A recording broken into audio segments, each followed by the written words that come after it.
കഥ ഒരു ദിവസത്തേക്ക് മാത്രമുള്ള മഴ. എഴുതിയത് ഇ ഹരികുമാർ. ഒരു ചെറിയ ലൈസൻസിനു വേണ്ടി ഇത് 6ാമത്തെ പ്രാവശ്യമാണ് കരുണൻ നടക്കുന്നത്. അത് കിട്ടിയാലേ ഉദ്ദേശിച്ച യൂണിറ്റ് തുടങ്ങാൻ പറ്റൂ. സർക്കാർ ഓഫീസ് ഒരു അമ്പലം പോലെയാണ്. ഓരോ നടയിലും ദക്ഷിണ കൊടുക്കണം. ചെറിയ പ്രതിഷ്ഠ മുതൽ പ്രധാന ദേവൻ വരെ ആരെയും പിണക്കാൻ വയ്യ. ഇത് പറഞ്ഞു തന്നത് നാണപ്പനാണ്. അയാൾക്ക് ഈ രഹസ്യം ഒരു മാസം മുമ്പ് പറഞ്ഞു തരാൻ സന്മനസ്സുണ്ടായെങ്കിൽ തൻ്റെ വിലപ്പെട്ട സമയം ഇത്ര പാഴാവില്ലായിരുന്നു. ഇവിടുത്തെ കാര്യങ്ങളുടെ കിടപ്പ് സൗദിയിലിരിക്കുന്ന താൻ എങ്ങനെ അറിയാനാണ്? പക്ഷേ പറഞ്ഞു തരുമ്പോൾ അതിൻ്റെ വഴി പോലെ പറഞ്ഞു തന്നത് നന്നായി. ആദ്യം കൊടുക്കേണ്ടത് ഓഫീസിൻ്റെ പുറംഗോപുരം തൊട്ട് സ്ഥാപനത്തിൽ മുഴുവൻ നിറഞ്ഞു നിൽക്കുന്ന സർവശക്തനും സർവവ്യാപിയുമായ പ്യൂണിനാണ്. അതൊരു 50 മതി. അയാളാണ് തന്നെയും കൊണ്ട് അടുത്ത പടിയിലേക്ക് കയറുന്നത്. ഒരു ക്ലർക്ക്. പക്ഷേ അയാൾ എത്ര ഉഗ്രമൂർത്തിയാണെന്ന് നേരിട്ട് പോയപ്പോഴാണ് മനസ്സിലായത്. അയാൾ എന്തോ എഴുതുകയായിരുന്നു. മുമ്പിൽ വന്ന് തൊഴുതു നിൽക്കുന്ന ഭക്തനെ അയാൾ ശ്രദ്ധിക്കുന്നു പോലുമില്ല. താൻ ക്ഷമയോടുകൂടി കാത്തു നിൽക്കുന്നു. ഒരു പേജ് മുഴുവൻ എഴുതി കഴിഞ്ഞപ്പോൾ അയാൾ അടുത്ത മേശയ്ക്ക് പിന്നിലിരിക്കുന്ന പെൺകുട്ടിയോട് എന്തോ പറയുന്നു. അങ്ങനെ ഒരു അവസരത്തിനു വേണ്ടി കാത്തിരുന്ന പോലെ അവൾ പെൻ താഴെ വെച്ച് സംസാരം തുടങ്ങുന്നു. 1/2 മണിക്കൂർ കാത്തുനിന്ന ശേഷം കരുണൻ ചുമച്ച് തൻ്റെ അസ്വീകാര്യമായ സാന്നിധ്യം അറിയിച്ചു. അയാൾ തലതിരിച്ച് തൻ്റെ സ്വസ്ഥമായ സ്വൈരസല്ലാപത്തിന് വന്ന തടസ്സത്തിന് കാരണം അന്വേഷിക്കുന്നു. ഒരു ലൈസൻസിനാണ് വന്നതെന്നറിഞ്ഞപ്പോൾ അയാൾ ഒന്ന് ചിരിച്ചു. സ്വന്തമായി ബിസിനസ് ചെയ്യാൻ ഒരുമ്പെടുന്ന ഏവനെയും നാണിപ്പിക്കുന്ന തരത്തിലുള്ള ഒരു ചിരി. കരുണൻ പതറാതെ തൻ്റെ അപേക്ഷാ ഫോം നീട്ടി. തൊട്ടടുത്തുള്ള കമ്പ്യൂട്ടർ സെന്ററിൽ നിന്ന് ടൈപ്പ് സെറ്റ് ചെയ്ത് മനോഹരമായി പ്രിന്റ് എടുത്തതാണത്. അലസമായ കണ്ണുകളോടെ അതൊന്ന് വീക്ഷിച്ച ശേഷം അയാൾ അത് മേശപ്പുറത്ത് വച്ചു. ഇത് എന്നേക്ക് ശരിയാവും? കരുണൻ ചോദിച്ചു.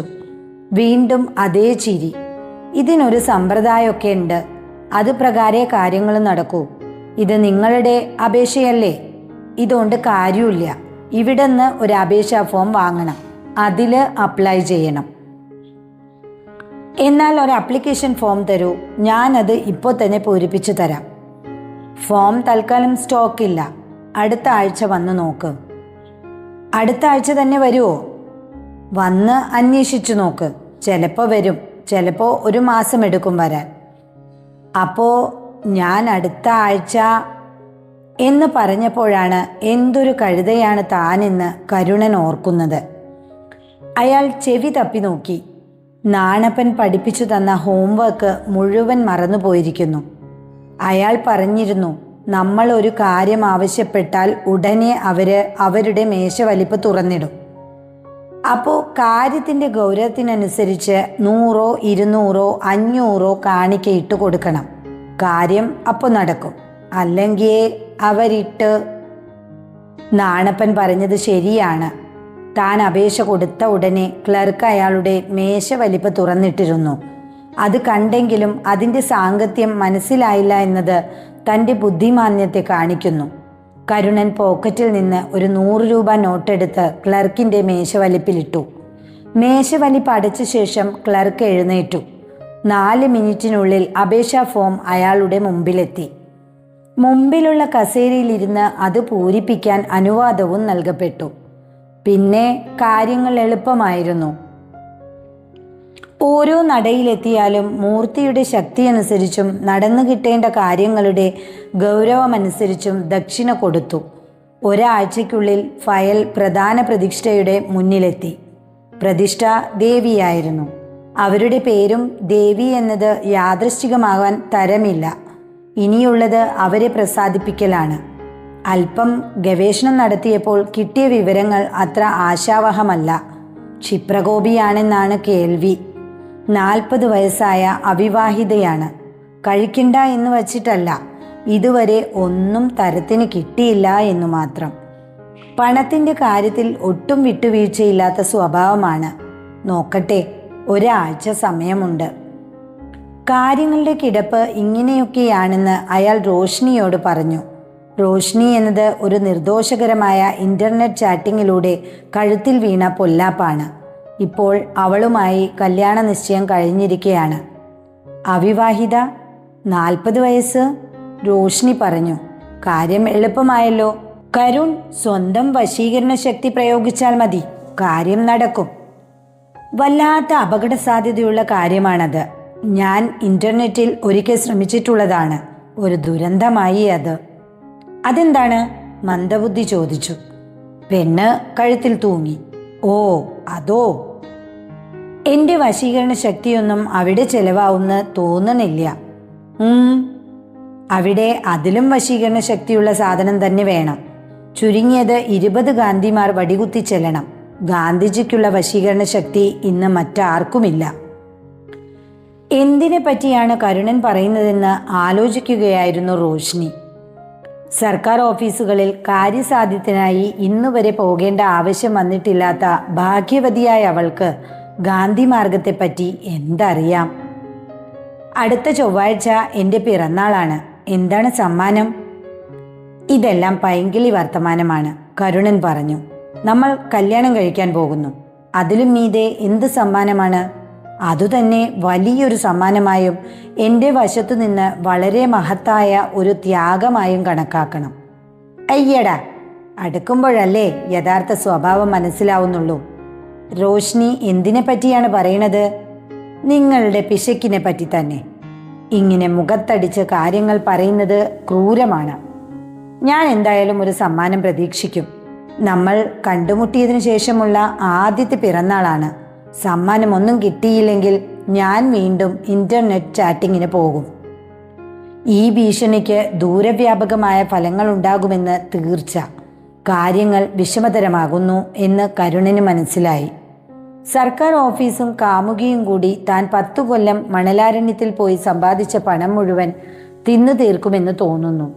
ഫാക്ടറി തുടങ്ങുവാൻ എല്ലാം തയ്യാറായാൽ അത് നടത്താനായി ഒരു 10 കൊല്ലം വീണ്ടും ഗൾഫിൽ പോയി ജോലിയെടുത്ത് സമ്പാദിക്കേണ്ടി വരും. റോഷ്നിയുടെ കാര്യം എങ്ങനെയെങ്കിലും കൈകാര്യം ചെയ്യാം. പക്ഷേ സർക്കാർ ഓഫീസിൽ ദക്ഷിണ കൊടുക്കാതെ ഒരു ഫയൽ മുന്നോട്ട് പോകില്ല. 10,000 എന്നാണ് നാണപ്പൻ പറഞ്ഞത്. അതൊരു പക്ഷേ വരാൻ പോകുന്ന സീരിയലിൻ്റെ പ്രഥമ എപ്പിസോഡ് മാത്രമാകാനും സാധ്യതയുണ്ട്. അടുത്ത ഒരാഴ്ച തന്നെ സംബന്ധിച്ചിടത്തോളം നിർണായക ഘട്ടമാണെന്ന് അച്ചടി ഭാഷയിൽ കരുണൻ ചിന്തിച്ചു. 2 രാത്രിയും 2 പകലും ഗാഢമായി ചിന്തിച്ചതിൻ്റെ ഫലമായി കരുണൻ താഴെ പറയുന്ന ഒരു തീരുമാനത്തിലെത്തി. ദേവിക്ക് വഴിപാട് കൊടുക്കേണ്ട. 10,000 പകരം തൽക്കാലം 5,000 കൊടുക്കുക. ബാക്കി പിന്നീട് നിർബന്ധം പിടിക്കുകയാണെങ്കിൽ മാത്രം കൊടുക്കുക. ഒരു 5,000 രൂപയ്ക്ക് വേണ്ടി അവർ തൻ്റെ പദ്ധതിക്ക് കോടാലി വയ്ക്കില്ലെന്ന് വിശ്വസിക്കുക. ഇനി കാമുകിയും പ്രതിശ്രുത വധുവുമായ റോഷ്നിക്ക് എന്തു കൊടുക്കും? തൽക്കാലം അവൾക്ക് ഒരു പിറന്നാൾ ആശംസ കാർഡും വേണമെങ്കിൽ അവളെ ഇൻ്റർനെറ്റ് വഴി വീഴ്ത്തിയ മട്ടിലുള്ള ഏതാനും വരികളടങ്ങിയ ഒരു കത്തും വയ്ക്കാം. നമ്മുടെ വിവാഹം കഴിഞ്ഞാൽ പിന്നെ എന്നും ആഘോഷമല്ലേ എന്ന മട്ടിൽ ഒരു കത്ത്. അത് കൊടുത്ത ഉടനെ അവളുടെ പ്രതികരണത്തിനും നന്ദി വാക്കിനും കാക്കുക എന്ന വങ്കത്വം ചെയ്യാതെ വാച്ച് നോക്കി ഒരു മീറ്റിംഗ് ഉണ്ട് എന്ന് പറഞ്ഞ് കാറിൽ കയറി സ്ഥലം വിടുക. അതേ നടക്കൂ. കാര്യങ്ങൾ വിചാരിച്ച പോലെ നടക്കുമെന്ന് തോന്നുന്നു. 2 മണിക്കൂർ എടുത്തെങ്കിലും സുന്ദരമായ ഒരു കത്തെഴുതാൻ കഴിഞ്ഞുവെന്ന ചാരിതാർത്ഥ്യം മുഖത്ത് പിടിപ്പിച്ച് കരുണൻ പുറത്തിറങ്ങി. സർക്കാർ ദേവിക്കുള്ള വഴിപാടും എടുത്തു. റോഷ്നി കണ്ട ശേഷം നേരെ സർക്കാർ ഓഫീസിൽ പോയി കാര്യങ്ങൾ നടത്തി വരാം. നക്ഷത്രങ്ങളും ഗ്രഹങ്ങളും അനുകൂലമാണെങ്കിൽ ഇന്ന് കാര്യങ്ങളെല്ലാം ഭംഗിയായി നടക്കും. അനുകൂലം തന്നെയായിരുന്നു. ബെല്ലടിച്ചപ്പോൾ വാതിൽ തുറന്ന റോഷ്നിയുടെ കയ്യിൽ കവർ കൊടുത്ത് ഹാപ്പി ബർത്ത്ഡേയും പറഞ്ഞ് പുറത്തേക്ക് കടന്നു. അകത്തു കയറുന്നില്ലേ? റോഷ്നി ചോദിച്ചു. ഇല്ല, പോകാൻ ധൃതിയുണ്ട്. ലൈസൻസിൻ്റെ കാര്യം ഇന്ന് ശരിയാക്കാം എന്നാണ് പറഞ്ഞിട്ടുള്ളത്. 10 മണിക്ക്. ഇപ്പോൾ തന്നെ 10 മണി കഴിഞ്ഞു. ഓടട്ടെ, വൈകിട്ട് കാണില്ലേ? പിന്നെ. അങ്ങനെ 1ാമത്തെ കടമ്പ കടന്നു. ഇനി സർക്കാർ ഓഫീസ് ചൂട് പിടിച്ചു വരുന്നേയുള്ളൂ. അയാൾ ക്ഷമയോടെ കാത്തിരുന്നു. 10:45 ദേവി മാഡം വന്നു. ഉടനെ കരുണൻ അവരുടെ മുന്നിൽ പോയി നിന്നു. അവർ കർച്ചീഫ് എടുത്ത് മുഖം തുടയ്ക്കുന്നതിനിടയിൽ അയാളെ ചോദ്യഭാവത്തിൽ നോക്കി. കരുണൻ കടലാസ് എടുത്ത് ഭവ്യതയോടെ അവരുടെ മുന്നിൽ വച്ചു. അവർ അതെടുത്ത് നോക്കി മുഖം ചൊളിച്ചുകൊണ്ട് പറഞ്ഞു, ശരി, അറിയിക്കാം. മാഡം, ഇത് വേഗം ശരിയാക്കിയാൽ നന്നായിരുന്നു, കരുണൻ ധൈര്യം സംഭരിച്ചു പറഞ്ഞു. ദേവി ഒന്ന് ചിരിച്ചു. ആ ചിരിയിലടങ്ങിയ പ്രപഞ്ച രഹസ്യങ്ങൾ കണ്ട് കരുണൻ ഒന്ന് പതറി. എല്ലാറ്റിനും അതിൻ്റെതായ സമയമുണ്ട്, അപ്പോഴേ നടക്കൂ.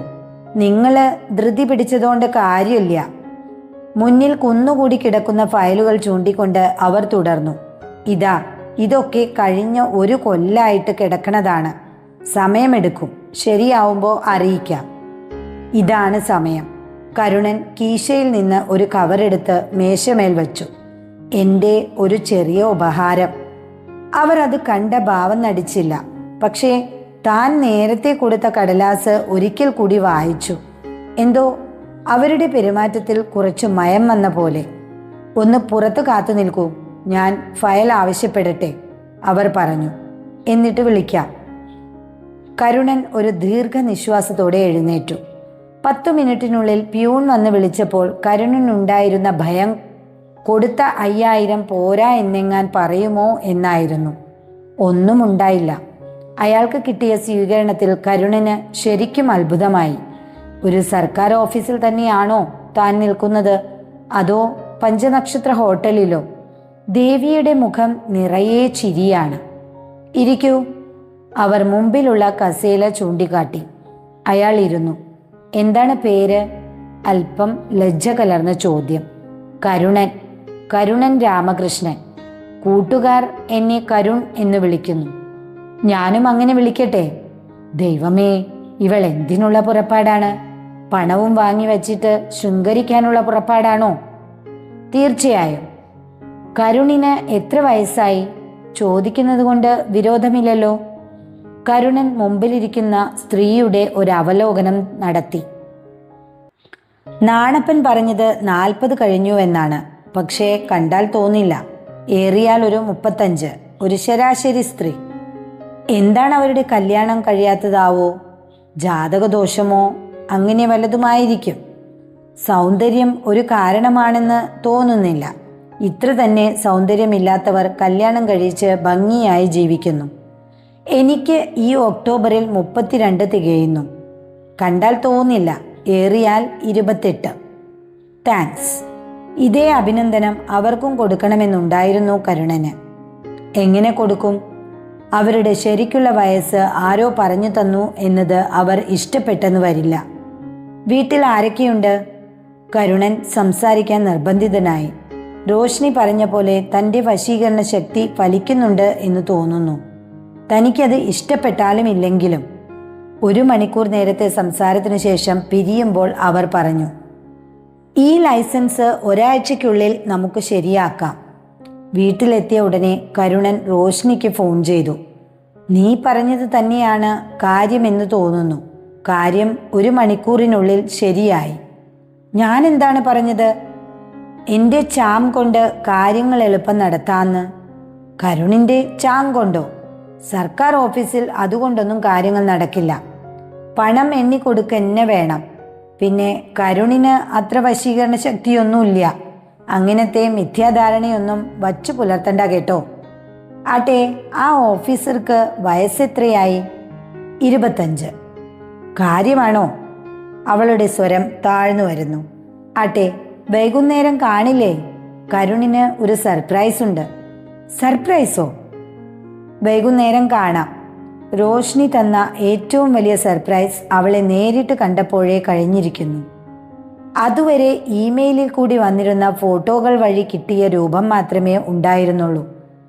കരുണന് അന്നു മുതലാണ് ഫോട്ടോകളോടുള്ള അവിശ്വാസം തുടങ്ങിയത്. പിറന്നാൾ സമ്മാനം ഒരു ഉഗ്രൻ ഡിന്നറിൽ ഒതുക്കാം. റോഷ്നിക്ക് ഇഷ്ടപ്പെട്ട റെസ്റ്റോറൻറ്റിൽ തന്നെയാകട്ടെ. ഒരു ടേബിൾ ബുക്ക് ചെയ്തു. അയാൾ അവളെ കൂട്ടാനായി പോയി. അവൾ തയ്യാറായി നിൽക്കുകയാണ്. ചുവപ്പ് നിറത്തിൽ മഞ്ഞ പൂക്കളുള്ള മനോഹരമായ സിൽക്ക് ചുരിദാർ, നെറ്റിയിൽ ചുവന്ന പൊട്ട്, നഖങ്ങളിൽ ചുവന്ന പോളിഷ്, അതിനെല്ലാം യോജിച്ച ചെരുപ്പ്, ആകെ ചുവപ്പുമയം. കാറിന്റെ ശബ്ദം കേട്ട ഉടനെ അവൾ പിന്നിലേക്ക് നോക്കി അമ്മയോട് എന്തോ വിളിച്ചു പറഞ്ഞ് ഓടി വന്നു. അടുത്തെത്തിയപ്പോൾ അയാളുടെ മുന്നിൽ നിന്നുകൊണ്ട് ചോദിച്ചു, എങ്ങനെയുണ്ട്? ഉഗ്രനായിട്ടുണ്ട്, നീ കയറ്. അയാൾ വാതിൽ തുറന്നു കൊടുത്തു. അവൾ കയറിയിരുന്നപ്പോൾ പെർഫ്യൂമിന്റെ വാസന. അവൾ സാധാരണ ഉപയോഗിക്കുന്നതല്ല. ഇന്നവൾ കുറേ പണം പൊടിച്ചിട്ടുണ്ടെന്ന് തോന്നുന്നു. അയാൾ കാർ സ്റ്റാർട്ടാക്കി. എന്താണ് സർപ്രൈസ് കാണിച്ചു തരാമെന്ന് പറഞ്ഞത്? ഇതുതന്നെ. അവൾ കുറച്ച് നിരാശപ്പെട്ടു എന്ന് തോന്നി. ഇതിൽ ഞാനല്ലാത്തതൊക്കെ കരുൺ തന്ന ബർത്ത്ഡേ ഗിഫ്റ്റ് കൊണ്ട് വാങ്ങിയതാണ്. ആട്ടെ, എൻ്റെ ചെരുപ്പ് എങ്ങനെയുണ്ട്? നന്നായിട്ടുണ്ട്. കരുണൻ പെട്ടെന്ന് അവൾ പറഞ്ഞ വാചകത്തിൻ്റെ പൊരുൾ മനസ്സിലാവാതെ ചോദിച്ചു. ഒരു മിനിറ്റ്, എന്താ നീ പറഞ്ഞത്? ഞാൻ തന്ന ഗിഫ്റ്റോ? അതെ, കരുൺ രാവിലെ തന്ന ഗിഫ്റ്റ്. രാവിലെ 5000 രൂപ തന്നത് മറന്നോ? എന്ത്? അയാൾ കാർ ഇടത്തോട്ട് തിരിച്ച് ഓരത്ത് നിർത്തി. തലയിൽ കയ്യും വച്ച് ഒരിരിപ്പിരുന്നു. എന്തു പറ്റി എന്ന ഉത്കണ്ഠാകുലമായ ചോദ്യങ്ങൾക്കൊന്നും മറുപടി പറയാതെ അയാൾ ഇരിക്കുകയാണ്. എവിടെയോ പുതുമഴ പെയ്തു. അതിൻ്റെ ഈർപ്പം ഒരു വരണ്ട മനസ്സിനെ ആർദ്രമാക്കുകയാണ്. വാടിക്കൂമ്പിയ ഇലകൾ വിടർന്ന് പുതിയ മുളകൾ